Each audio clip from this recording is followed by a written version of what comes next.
Haleluya. Bwana Yesu asifiwe. Mpendwa msikilizaji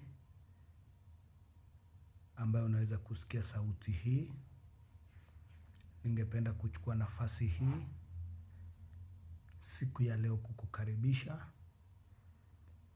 ili tukaweze kuangalia mambo mawili matatu kupitia neno la Mungu. Kwanza, ningependa kuchukua nafasi hii kukuambia jambo ya kwamba kitabu cha uzima cha mwana kondoo ama kitabu cha Bwana, kitabu ambaye ni cha Mungu wetu. Kwa nini ni ya muhimu upatikane pale? Kwa sababu kama vile unavyojua, Biblia inaonyesha wazi kabisa, neno la Mungu, ya kwamba kuna vitabu na kuna kitabu cha uzima. Kuna vitabu na kuna kitabu cha uzima cha mwana kondoo. Na Biblia inaonyesha wazi kabisa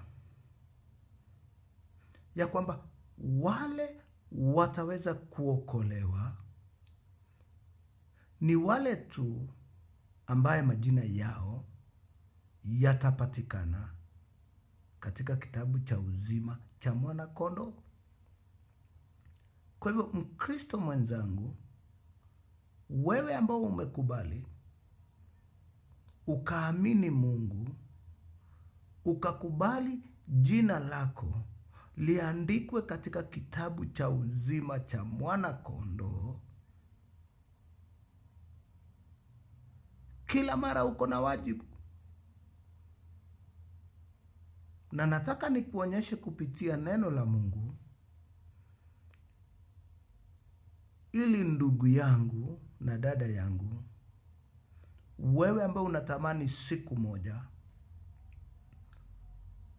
ukaone Yesu Kristo, ama ukarithi ufalme wa Mungu, ama ukaingie katika Yerusalemu mpya,